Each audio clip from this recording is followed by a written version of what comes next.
नमस्कार, उड़ान ऐस अकेडमी के लर्निंग प्लेटफॉर्म में मैं प्रदीप राव आपका स्वागत करता हूं। आज की इस वीडियो में हम देखने वाले हैं भारतीय इतिहास से संबंधित अत्यंत महत्वपूर्ण प्रश्न। जैसे कि आपको ज्ञात है, उड़ान ऐस अकेडमी ने सीजीपीएससी प्री और व्यापम संबंधित जितने भी भर्ती एग्जाम हैं उनके लिए वीडियो सीरीज प्रारंभ किया है।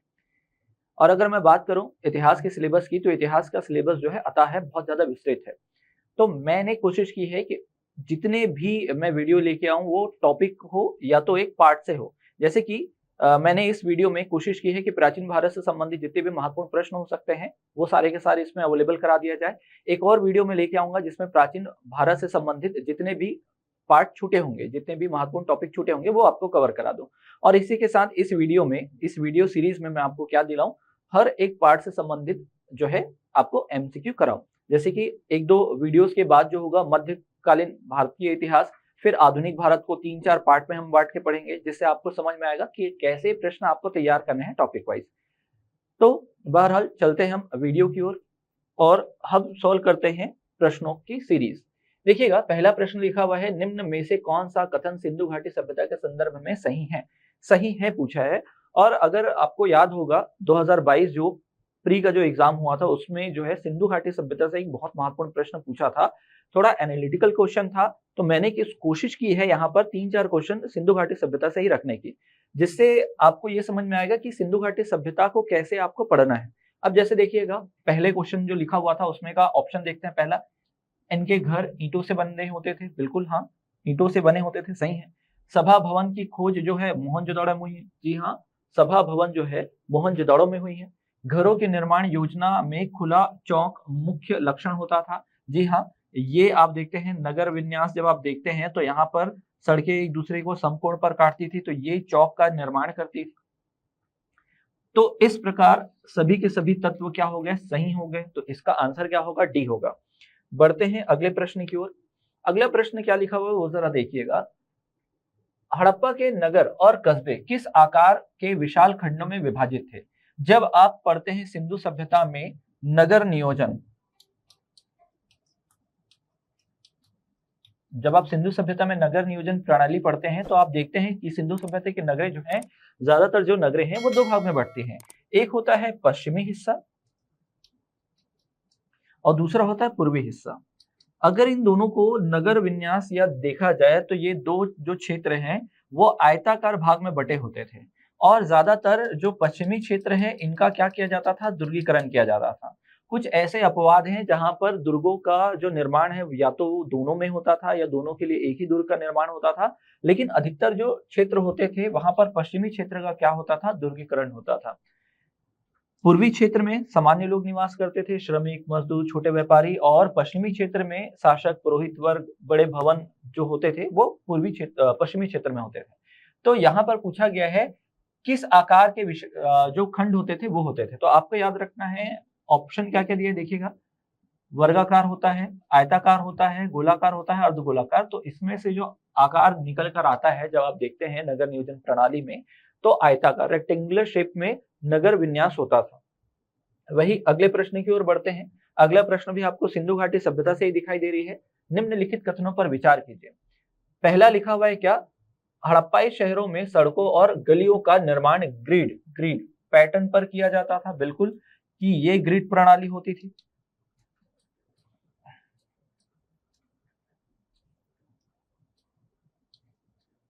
तो ये क्या होती थी? ग्रिड प्रणाली।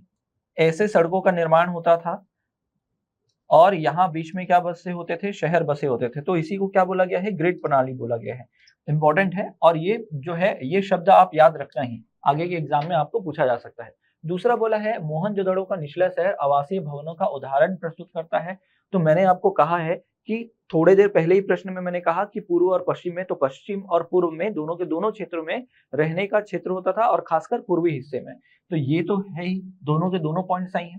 हड़प्पाई भवनों की मुख्य विशेषता यह थी कि मुख्य द्वार से भवन के आंतरिक भाग का सीधा अवलोकन किया जा सकता था।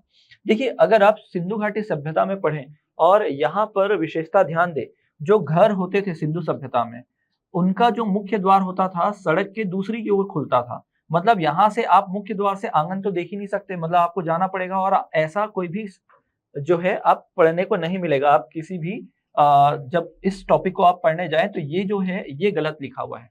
सीधा जो है आंगन को नहीं देख सकते थे मुख्य द्वार से। तो यहाँ पर जो सत्य है वो क्या है, केवल 1 और 2।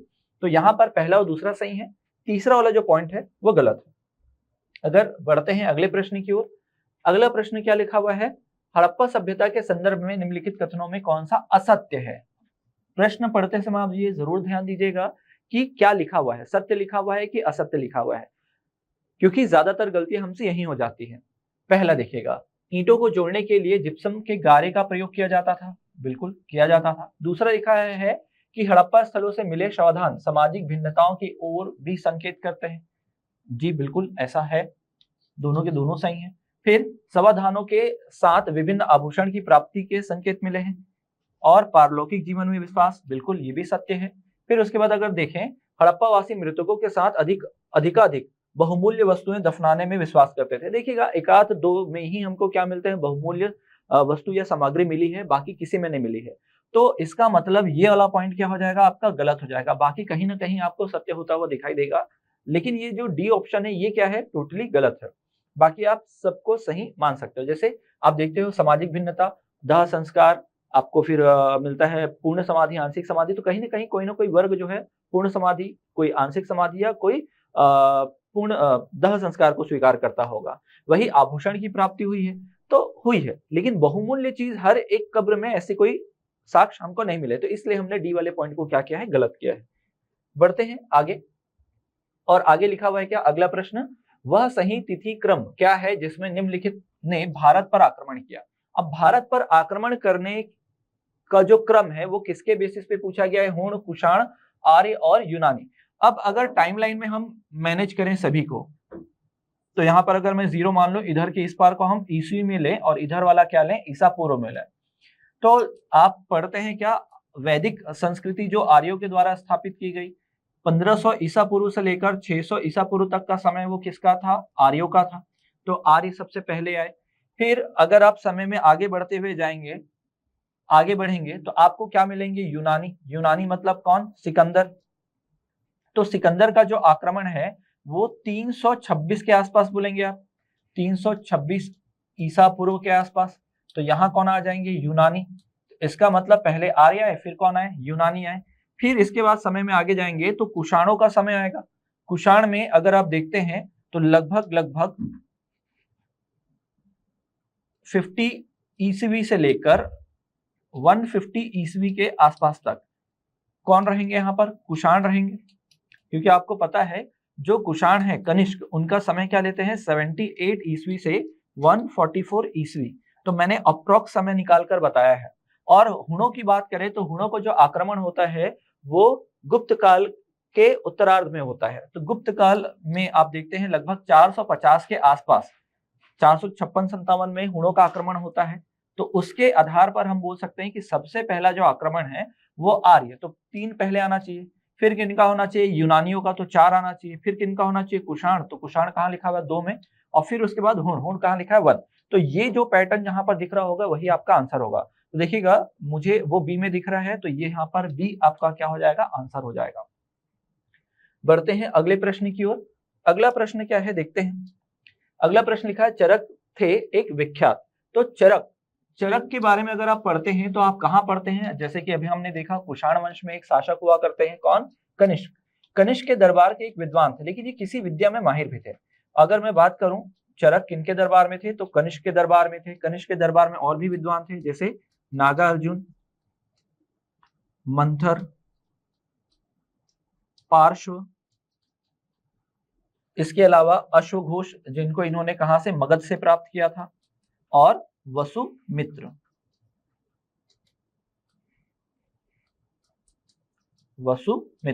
तो इतने लोगों का नाम आपको ध्यान रखना है। सबके सब अलग अलग विद्या में माहिर थे। वही मैं बात करूं चरक का, तो चरक ने लिखा था चरक संहिता। चरक संहिता, और चरक संहिता किस पर आधारित है, तो चिकित्सा पर आधारित है। तो ये बहुत बड़े चिकित्सक थे। तो यहाँ पर जो पूछा गया है किस फील्ड के विख्यात विद्वान थे, तो चिकित्सीय क्षेत्र के महत्वपूर्ण विद्वान थे। तो ये पूरा आप याद रखिएगा। मैंने पहले भी वीडियो में काफी कुछ बताया होगा आपको। ये सारे नाम आप याद रखिएगा, कहीं ना कहीं आपको एग्जाम में टकराएंगे ऐसे प्रश्न। बढ़ते हैं अगले प्रश्न की ओर। हर्षवर्धन ने शासन किया था? हर्षवर्धन का शासनकाल आपको यहाँ पर पूछ रहा है।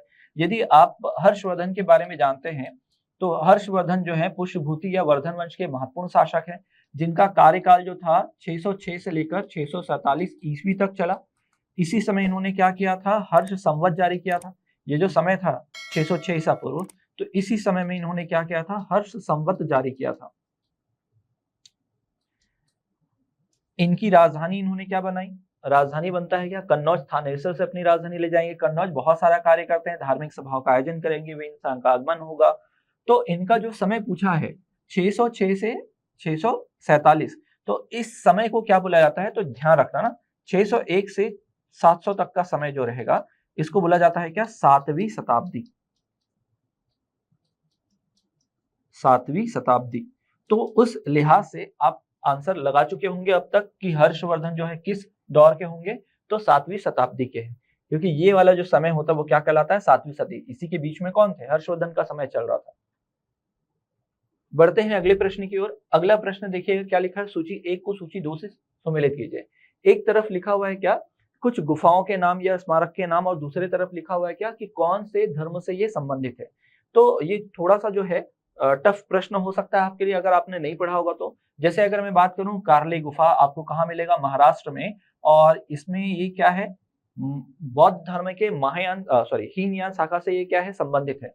वही दंडगिरी के पत्थर काटकर बनाए गए भवन जो हैं, ये जो है कहाँ मिलेंगे आपको?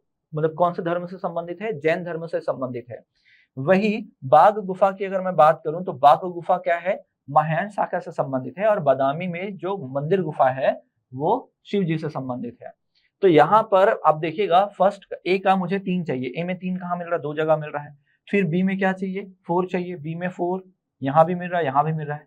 सी में क्या चाहिए? 1। तो सी में 1 नहीं, यहाँ मिल रहा है। तो ये क्या हो जाएगा? आपका आंसर हो जाएगा। याद रखना, इंपॉर्टेंट प्रश्न हो सकता है, ऐसा प्रश्न आपने सॉल्व नहीं किया होगा अब तक। बढ़ते हैं अगले प्रश्न की ओर। अगला प्रश्न हमारे सामने क्या लिखा हुआ है? 4 आश्रम निम्नलिखित से संबंधित हैं। अब उत्तर वैदिक काल पढ़ते हो तो उस समय जाबलोपनिषद, जाबलोपनिषद में आपको क्या मिलता है?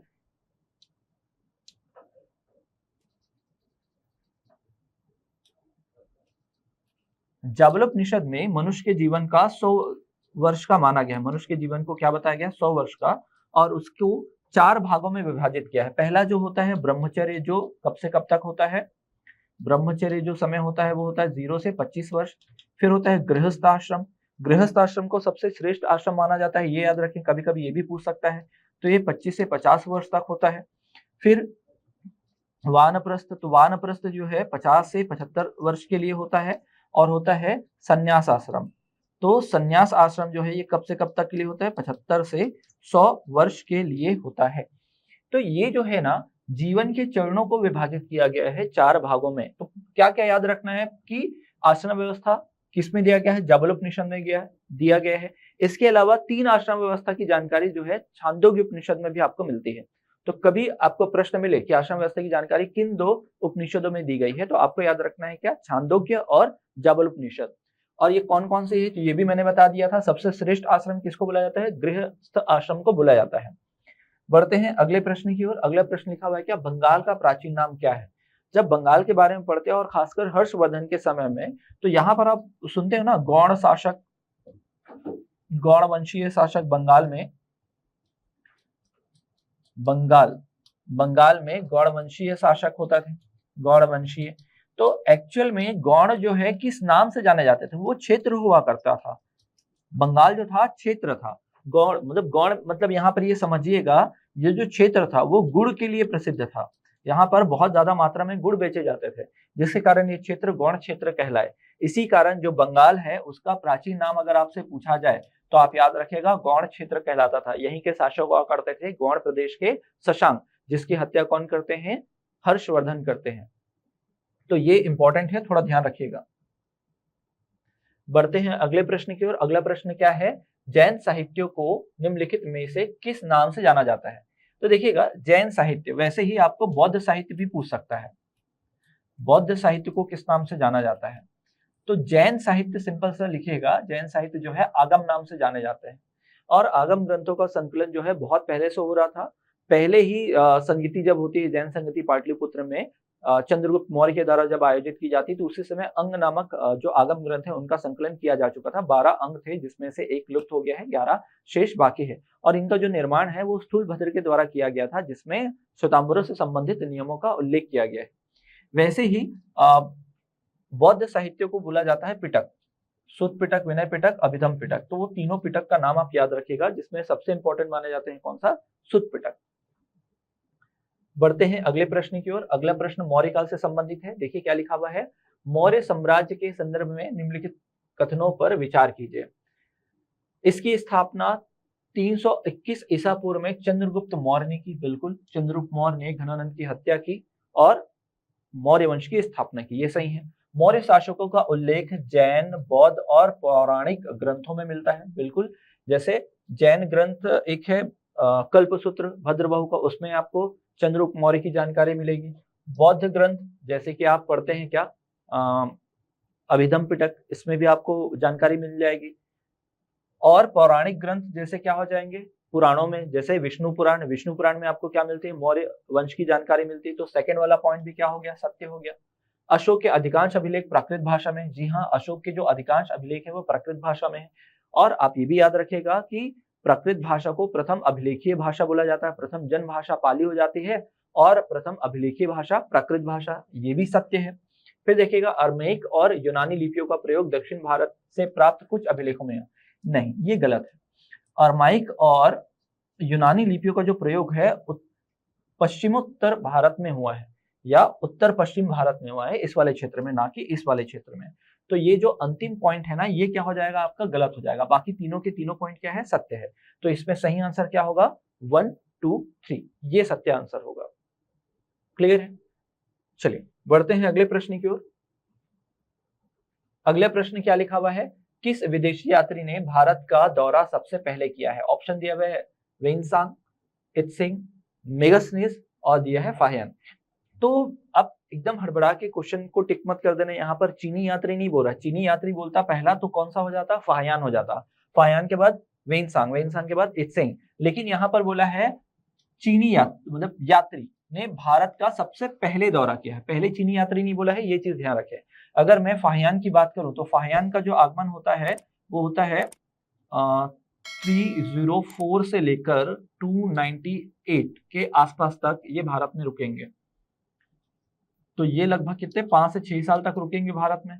फिर उसके बाद अगर मैं बात करूं फाहियान, तो फाहियान जो है वो 399 ईसा पूर्व से 1414 ईसवी तक रहेंगे।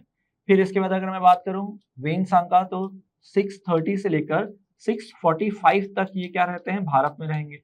और इत्सिंग का समय के बारे में ये बोला जाता है कि इन्होंने गुजरात की यात्रा की थी मैत्रेयी वंश में, इत्सिंग 671 के आसपास। तो सबसे पहले, अगर देखो ये प्रश्न ऐसे भी हो सकता है कि इनको क्रम से जमा दिया जाए, क्रम से जमा, तो क्रम से भी आप इसको क्या कर सकते हो, जमा सकते हो। ये भी पूछ सकता है कि ये किन किन शासकों के समकालीन थे। तो अगर मैं समकालीन शासकों का उल्लेख करूं तो ये आपको पता है चंद्रगुप्त मौर्य, चंद्रगुप्त मौर्य के समकालीन आए, मतलब उनके समय आए। ये आए चंद्रगुप्त द्वितीय, विक्रमादित्य, गुप्त वंश के। फिर अगर मैं बात करूं इनका, तो हर्षवर्धन, अभी हमने पढ़ा है थोड़ी देर पहले हर्षवर्धन के बारे में।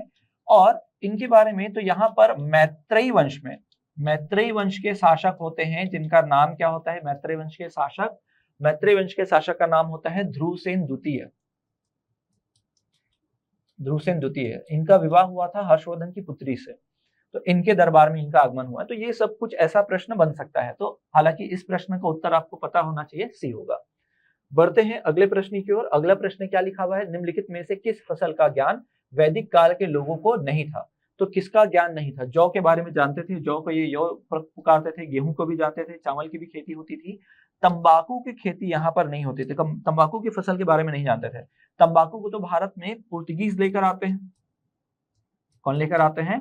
पुर्तगीज लेकर आते हैं। अगर मूल रूप से बोला जाए कि तंबाकू कहाँ उगाया जाता था सर्वप्रथम, तो दक्षिण अमेरिका,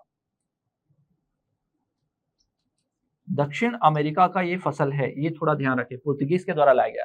तो इसका आंसर आपको समझ में आ गया होगा, शायद नहीं भी पता था तो भी आप इसको देखकर समझ जाते कि इसका आंसर क्या होना चाहिए।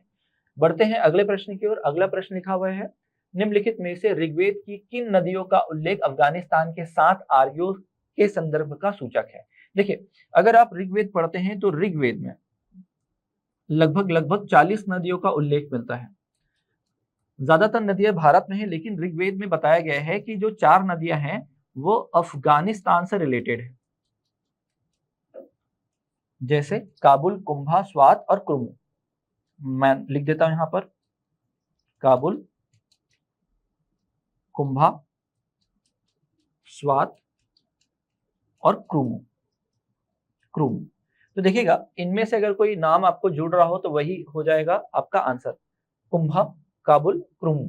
तो ये कुंभा काबुल एक साथ दे दिया गया है, तो ये कॉमा याद कर लेना आप।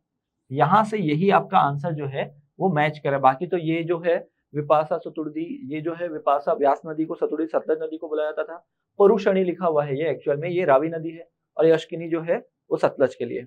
तो यहाँ पर काबुल के साथ जो नाम, काबुल के साथ बोलना चाहिए, या अफगानिस्तान के साथ जो नाम जुड़ रहा है वो ऑप्शन सी है। तो इस प्रकार इस प्रश्न का आंसर क्या होगा? सी होगा। बढ़ते हैं अगले प्रश्न की ओर। अगला प्रश्न जो है वो लिखा हुआ है क्या, कि मौर्य काल में गुप्तचरों को क्या कहा जाता था? मौर्य काल में गुप्तचरों को पुकारा जाता था गुण पुरुष। गुण पुरुष स्त्री व पुरुष दोनों हो सकते थे, स्त्री व पुरुष दोनों हो सकते थे। अर्थशास्त्र में गुण पुरुषों का विशेष महत्व होता था। राज्य की सुरक्षा के लिए ये पद जो है बहुत ज्यादा इंपॉर्टेंट होता था। अगर बात करूं, जो विभाग होता था गुप्तचर विभाग, उसका जो मुखिया होता था उसको पुकारा जाता था सर्प महामात्य। ये भी इंपॉर्टेंट है, सर्प महामात्य। और जो विभाग से 2 प्रकार के क्या होते थे, संगठन का निर्माण होता था। तो एक कहलाता था संस्था और एक कहलाता था संचार। कई जगह इसको संचरा लिखा हुआ भी मिलता है। तो ये जो संस्था से जुड़े जो गुप्तचर होते थे वो कहलाते थे क्या, वो किस प्रकार के होते थे? तो स्थिर रहकर, मतलब सीमा के भीतर रहकर,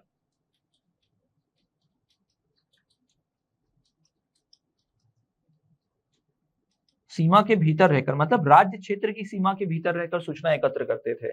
और ये जो संचार से जो जुड़े गुण पुरुष होते थे, गुप्तचर होते थे, वो क्षेत्र सीमा से बाहर जाकर सूचना एकत्र करते थे, अगर मैं बात करूं वर्तमान समय में इनका जो कंपैरिजन है किससे किया जाए, तो अभी ये इसका किया जा सकता है सीबीआई से, देश की सबसे बड़ी गुप्तचर संस्था। और अंतरराष्ट्रीय स्तर पर हम बोलते हैं क्या, रॉ। ये दोनों को आप कंपेयर करके याद कर सकते हैं। तो यहाँ पर पूछा गया है क्या, गुप्तचरों को क्या कहा जाता था? तो क्या कहा जाता था? गुण पुरुष। लेकिन अगर आपसे पूछ दिया जाता है 2 प्रकार के गुप्तचर से संबंधित संस्थाएं थी या विभाग थे, उनको क्या कहा जाता था? तो संस्था एवं संचार। तो क्वेश्चन ध्यान से पढ़ना था आपको और उसके बाद इसका आंसर निकालना था। अगर विभाग को क्या कहा जाता था, संचार लिखते, और गुप्तचरों को क्या पूछा गया तो गुण पुरुष आता आपका आंसर। बढ़ते हैं अगले प्रश्न की ओर। अगला प्रश्न क्या लिखा हुआ है, हड़प्पा संस्कृति की मुद्रा एवं पकी मिट्टी की कलाकृतियों में किस पशु का चित्रण नहीं किया गया है? आप जब सिंधु घाटी सभ्यता पढ़ते हैं तो किसी भी मुद्रा में या पकी मिट्टी से बने किसी भी प्रकार के मोहर अलंकरण कहीं भी आप गाय का चित्र नहीं देखेंगे। किसका चित्र नहीं देखेंगे? गाय का। अब ऐसा नहीं है कि ये गाय से परिचित नहीं थे। अगर कुबड़ वाले बैल को अगर ये जानते थे तो गाय से जरूर परिचित थे, लेकिन इसका अंकन इन्होंने कहीं भी नहीं किया। इसका रीजन मैं क्लास में बताता हूँ, फिलहाल मैं यहाँ पर नहीं बताऊंगा। ठीक है, यहाँ पर यह है कि आप देखना कि कोई भी अपना जो मुहर होता था, मुहर ऐसा कुछ बनाते थे जिससे उनकी शक्ति का प्रदर्शन हो सके। चलो बता ही देते हैं। जैसे इन्होंने कुबड़ वाला बैल बनाया, हाथी रखा, बाघ रखा, गेंडा बनाया, भैंस रखा, लेकिन गाय से शक्ति प्रदर्शन नहीं होती। मतलब शक्ति का प्रतीक नहीं है ये। गाय जो है शक्ति का प्रतीक नहीं है, ये सौम्य का प्रतीक है। इसलिए शायद हो सकता है कि गाय का अंकन यहाँ पर नहीं किया गया है। बाकी बाघ का किया गया, गेंडा का किया गया, हाथी का किया गया, ये सब के सब एक प्रकार के शक्ति को दिखाते हैं। तो आप भी अगर कोई चित्र बनाओगे आप, तो उसमें क्या बनाने की कोशिश करोगे कि अपने आप को शक्तिशाली बताने की कोशिश करोगे, जो कि गाय को देखकर नहीं होता। इस कारण इन्होंने गाय का प्रयोग नहीं किया है, तो ये आप थोड़ा ध्यान रखना। बढ़ते हैं अगले प्रश्न की ओर। अगला प्रश्न क्या लिखा हुआ है, गौतम बुद्ध के संदर्भ में सभी सही हैं, सिवाय एक के, मतलब हमको क्या देखना है, सभी सही बोल रहा है सिवाय एक के, मतलब जो हमको गलत है उसको निकालना है, गलत जो है उसको निकालना है। तो देखते हैं, उनका जन्म लुम्बिनी में हुआ, ठीक है, लुम्बिनी में हुआ। उनकी मृत्यु कुशीनगर में हुई, बिल्कुल कुशीनगर में इनकी मृत्यु हुई। इन्हें ज्ञान की प्राप्ति बोधगया में हुआ, जी हाँ, उर्वेला जो बाद में किस नाम से जाना गया, बोधगया के नाम से जाना गया।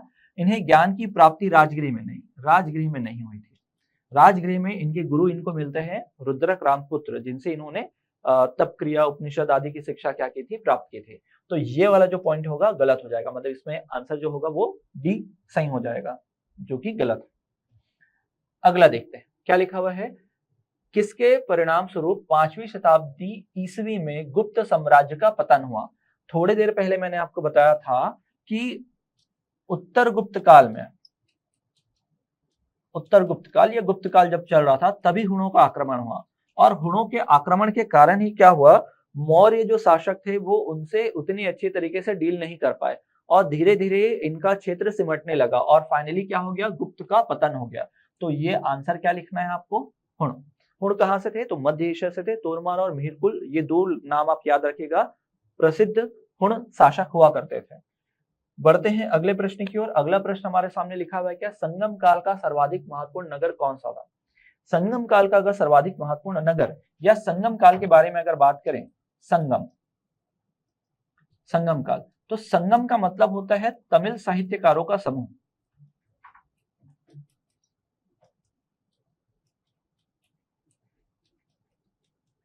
तमिल साहित्यकारों का समूह, तमिल साहित्यकारों का समूह, और इनको जो संरक्षण दिया था, किस वंश के शासकों ने दिया था संरक्षण, तो आप याद रखिएगा, पांड्य वंश के शासकों ने इनको संरक्षण दिया था।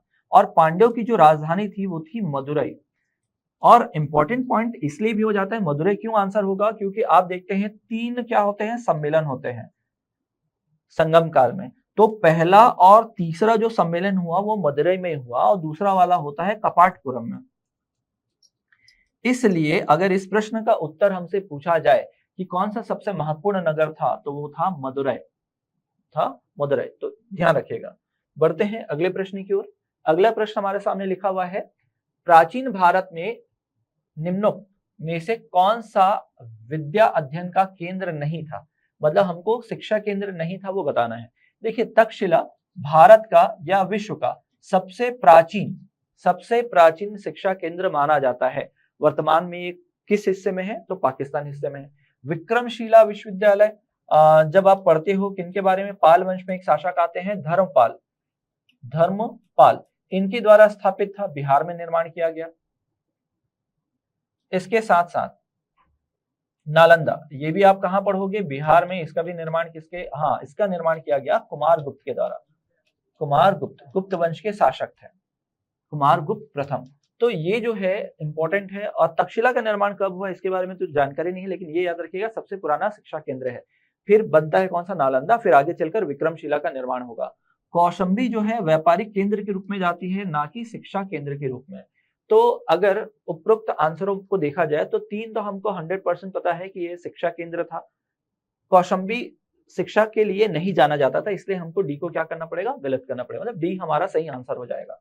बढ़ते हैं अगले प्रश्न की ओर। अगला प्रश्न लिखा हुआ है, बौद्ध धर्म की किस शाखा में मंत्र, हठ योग एवं तांत्रिक आचारों को प्रधानता दी गई है।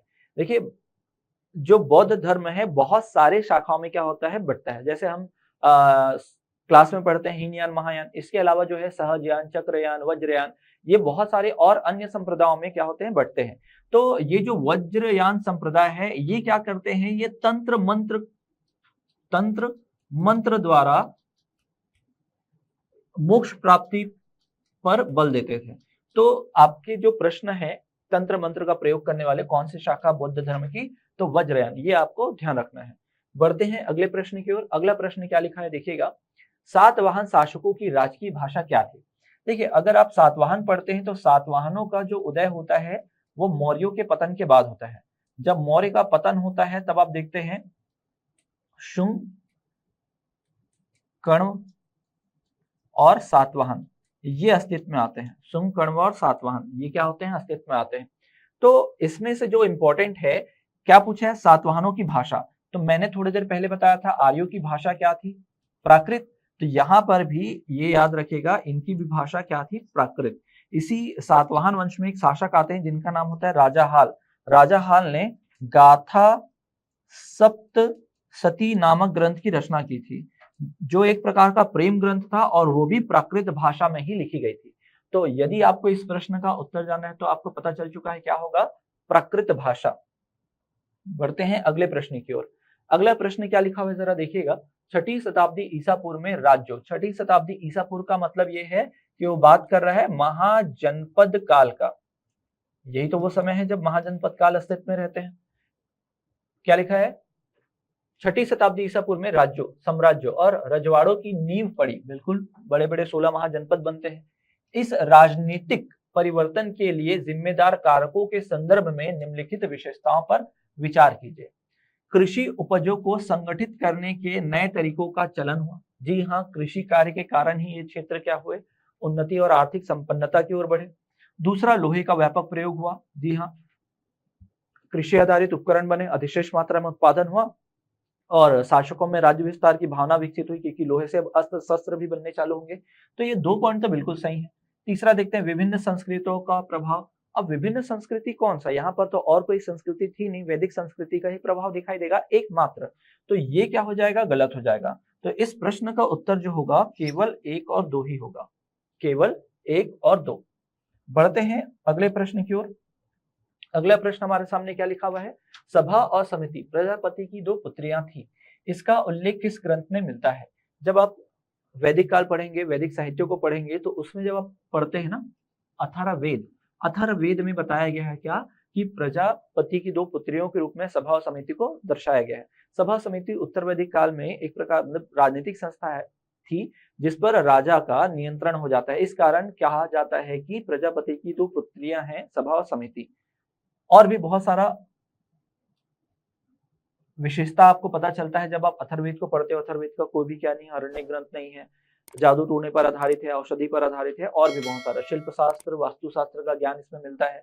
परीक्षित नामक व्यक्ति होता है जो कुरु का राजा होता है, और भी बहुत सारी इसमें जानकारियां मिल जाएंगी।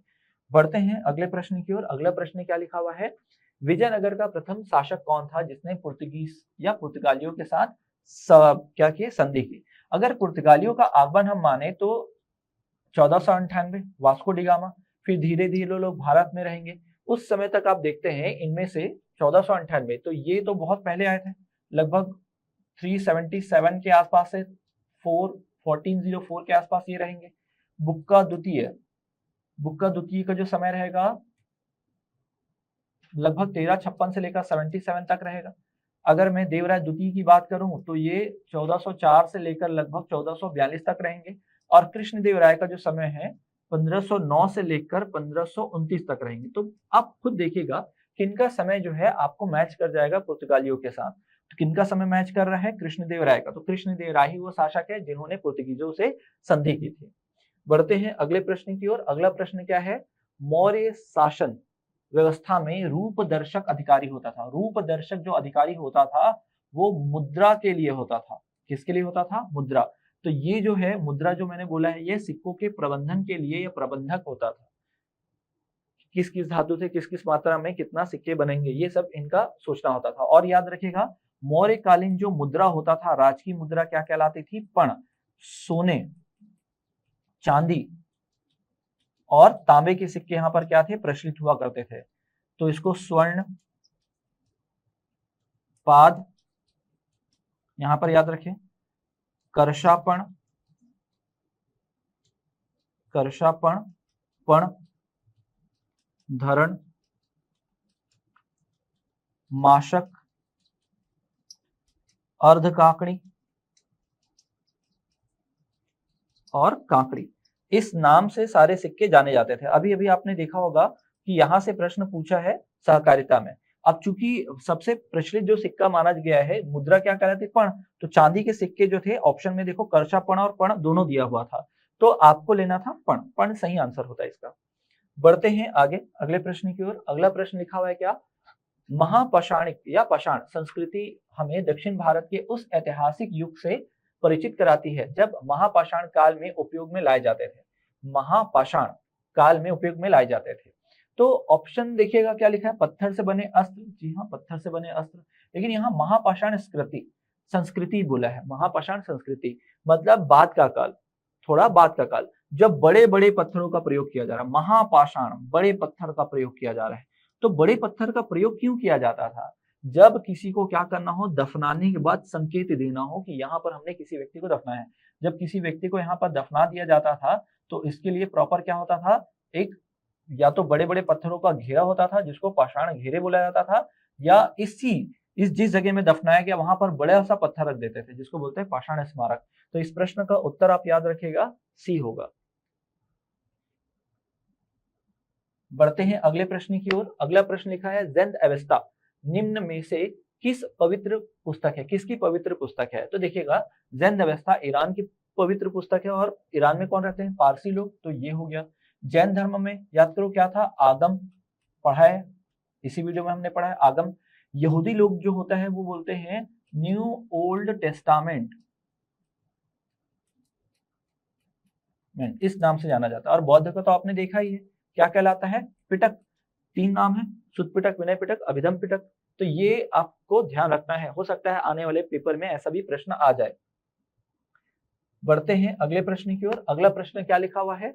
मौर्य साम्राज्य में 5 राजनीतिक केंद्रों का वर्णन मिलता है, निम्नलिखित में से कौन से राज्य इनमें सम्मिलित है? देखिए मौर्य काल में अगर मैं बात करूं अशोक के समय का, किसके समय का? अशोक। तो अशोक के समय 5 प्रांत स्थापित हो चुके थे। एक प्रांत जो उत्तरापथ कहला रहा है उसकी राजधानी क्या थी? तक्षशिला। तो एक जो है बड़ा क्षेत्र कौन सा हो जाएगा? ये तक्षशिला, तक्षशिला। दूसरा जो क्षेत्र है ये पश्चिमी क्षेत्र है जिसकी राजधानी क्या होती थी? उज्जैनी। ये प्राच्य क्षेत्र होता था जिसकी राजधानी होती थी पाटलिपुत्र। तो एक बड़ा केंद्र ये हो गया, राजनीतिक केंद्र। एक ये है दक्षिणी पथ जिसकी राजधानी होती थी स्वर्णगिरी। और एक था कलिंग, कलिंग की राजधानी हो जाती थी क्या? तोशली। एक और राजधानी के बारे में बताया जाता है लेकिन आप तोशली याद रखिएगा, यही पूछा जाता है। तो ये 5 बड़े राजनीतिक केंद्र हैं। तो देखो पाटलिपुत्र का उल्लेख है, तक्षशिला का है, उज्जैनी का है, काशी नहीं है, अंग नहीं है। तो 5 बड़े राजनीतिक केंद्र के रूप में इनको आप ध्यान रखें। तो आप देखिएगा 1 2 3 कहां पर दिख रहा है, वही आपका आंसर होगा। तो ये क्या हो जाएगा आपका? ए। 1 2 3 यहीं पर आपको दिखाई दे रहा है। बढ़ते हैं अगले प्रश्न की ओर, और आज का ये क्या है? अंतिम प्रश्न है। क्वेश्चन लिखा हुआ है क्या? बुद्ध का अंकन किसके सिक्कों पर हुआ है? बुद्ध का अंकन जो है विमकड़फिसेस, कनिष्क, नहपान और बुद्ध गुप्त। तो ये जो हुआ है कनिष्क के सिक्कों पर हुआ है। कनिष्क पहले ऐसे राजा थे जिन्होंने सर्वप्रथम क्या किया है? बुद्ध का अंकन किया है अपने सिक्कों पर। लेकिन अगर यही प्रश्न होता कि किसने सबसे ज्यादा सोने के सिक्के जारी किए हैं इनमें, तो आता है विमकड़फिसेस। और भी बहुत सारे प्रश्न बनते हैं सिक्कों से संबंधित, जो कि मैं अगले वीडियो में आपके साथ साझा करूंगा। आशा करता हूं कि इस वीडियो से आपको काफी सारा ज्ञान मिला होगा जो आगे आने वाले एग्जाम में आपकी सहायता करेंगे। मिलता हूं मैं ऐसे ही जानकारी और महत्वपूर्ण प्रश्नों के साथ। इस वीडियो में इतना ही, तब तक के लिए धन्यवाद।